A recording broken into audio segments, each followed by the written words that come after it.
Hey guys, what's up? It's Megan and I'm here at Playa Hermosa with Solo Luna Yoga, and today I'm just going to talk a little bit about the relationship of the spine and particularly the angles depending on if we're standing upright in, let's say, Tadasana, or we're folding forward. There's an actual optimal relationship, optimal alignment that we can follow in order to keep the back healthy and safe.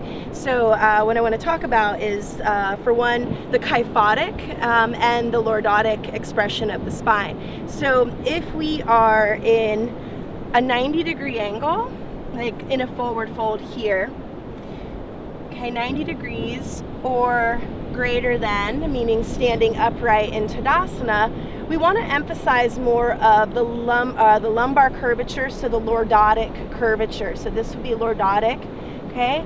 If we are in a 90-degree angle here, or less than, as we come into a forward fold, you notice we start to get a little bit of a rounding to the spine, which is the kyphotic expression to the spine. So we have kyphotic and lordotic. So as I fold to less than a 90-degree angle, I start to move into more of a kyphotic expression of the spine, which is going to really be in more alignment with optimal energy flow.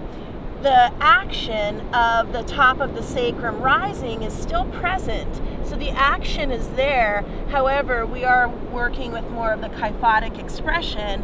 Again, when we come to a 90-degree angle, we have a little more of the lumbar, the lordotic, beginning to come in. And then again, as we rise all the way to standing, much more of the lordotic expression is present.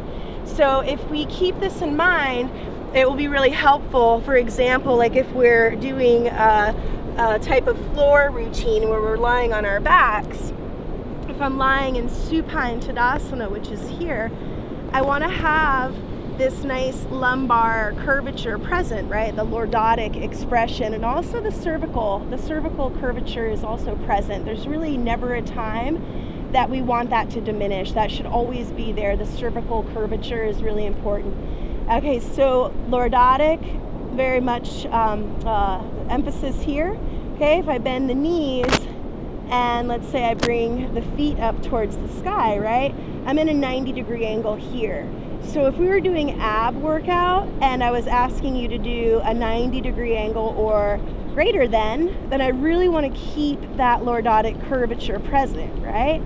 However, if I start to, let's say, go into a different variation, something along the lines of like happy baby pose, right? You notice the shift in the spine.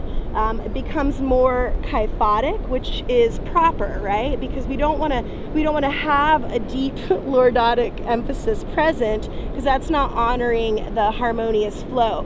So let's say we have one leg down and one leg lifting. So now we're going to change from Pinta, por favor, gracias, over here. So then when we have one leg lifting or one leg lowered, then we're going to have a difference from side to side.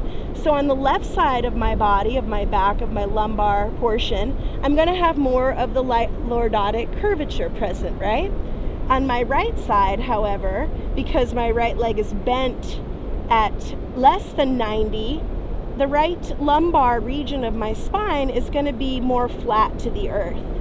Okay, so that's just a little, basically like an equation that you can always come back to in order to know where is going to bring the spine into optimal. So that way, if you go to a yoga class or the gym for a workout, or you're practicing in your home, maybe an ab routine or forward folds, then you know what's going to keep your body in harmony. And the same thing is true in, let's say, like a forward fold. You know, we want to keep the action, the energy of the sacrum rising, but as I come into the deep forward fold, I'm going to have a kyphotic expression of the spine. Okay, the action of the energy lifting and rising is present, but this is proper, right? Again, if I lie all the way back, more lordotic. Okay, so a lot of people have problems with their low back, And if we start to be more aware of how the energy flows optimally, then we can know how we're going to keep ourselves safe, you know, for our workouts and for something as simply as picking weeds in the garden, or picking up your luggage piece for that matter. So I have a bunch of different sequences on my YouTube channel.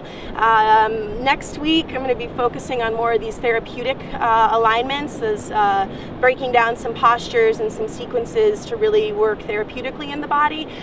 We have a lot of stuff though, just from, you know, basic downward dog or uttanasana, how to properly align, and check those out, because those are going to really educate you on how to keep your body safe and do the poses correctly so that you can really receive the full benefit. Thank you so much for watching, and have a wonderful day.